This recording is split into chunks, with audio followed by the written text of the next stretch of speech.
pani Gornalová hodnotí život s chovateľom poštových holubov. Pani Gornalová, aj ste čistili niekedy holubník? Nikdy. Nemala som to šťastie. Nemali ste. Tužili ste potom, ale manžel bol stále po ruke, že? Áno, aj deti. Aha, takže keď si nemohol, tak zastúpili deti, alebo... Chlapci zastupujú. Ale aj tí boli niekedy malí. Nemohli ešte, nevedeli. Boli... Ale predtým som mal do roku 2008 som mal holubník inde, kde otec ešte bol mobilný, v pohode, tak on sa mi staral o holuby. Ja som len manažoval vtedy. Aha. A manželka, čo, v rodokmene pomáhala vypisovať evidenciu. Nedržali ste nikdy holuby pri vakcinácii? Som teda vypisovala rodokmene, aj vytlačila som ich dokonca. Ja jej posielam všetko na vytlačenie. Aha. No. A na návštevy chodíte k holubárom? Absolútne. Nič. Tak. No, takže vidím, že vy to viac menej pozitívne trpíte. Keď to mám tak pekne povedať, že pozitívne to tomu manželovi trpíte. No dobre, a potomstvo? Ako sa podarilo z tohto hľadiska holubárskeho? Potomstvo. Tak najväčší záujem má syn Tomáš. Ten dokonca aj pozná takmer všetky holuby, poznie podľa krúžkov, podľa čísel. Koľko má rokov? Aj vonku ich vie spoznať 17 rokov, no ale ten o chvíľočku má pred sebou štúdiu na vysokej škole, kde na univerzite, takže veľmi sa tomu nemôže venovať. Ale ten plnohodnotne všetko zastupí. Áno. Nakrmi dokonca aj potrenuje vdovcov, všetko sú úplne spodali. Ostatní dvaja chlapci, neveľmi. Takže na 30%, no. Ale čakajú so mnou, aj dcera ešte čaká so mnou. Sú radi, keď vidia z také obrovské výšky prisadať, brzdiť. Takže už sme... Trošku majú problém to na oblohe chytiť, keď ja už ich vidím. Už sme to dali na 25% úspešnosť. A ešte máš aj 5? Nie. Takže 25% na úspešnosť.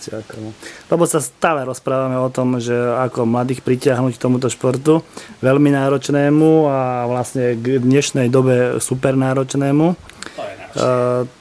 Takže človek sa pýta a rozmýšľa nad tým, ako ich pritiahnuť, a keď zváži to, že túto celý život vlastne pozerali na tie holuby, že to mali stále ako na tácke, akoby na tácke a nič? A nič, tak otázka znie, aká je tá najvhodnejšia metóda? To neviem.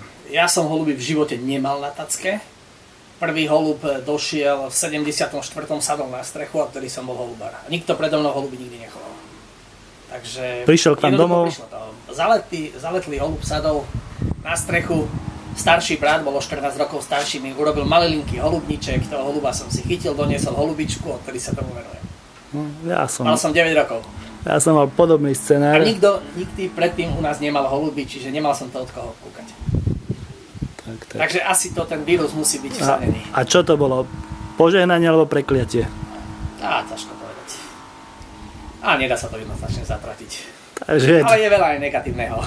Takže niečo v strede, plus, minus, doľava, doprava. A aký vidíš vývoj chovateľského športu na Slovensku? Ale nevidím to celkom negatívne, len sú regióny, ktoré to majú veľmi ťažké.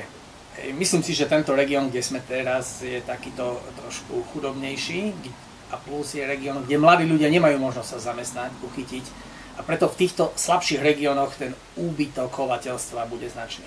Zase sú regióny, keďže som aj členom prezidia a vidím aj chovateľskú základňu a aj myslím, to sa o to aktívne zaujímam.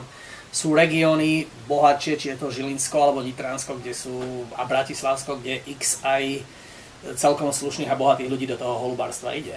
Čiže budú regióny, ktoré budú upádať a budú regióny, ktoré sa budú zvyšovať, ale určite holubárstvo na Slovensku neupadne.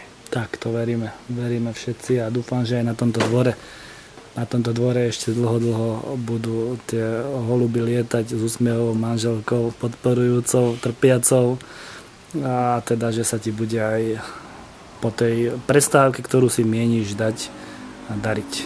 Takže ďakujem pekne za rozhovor.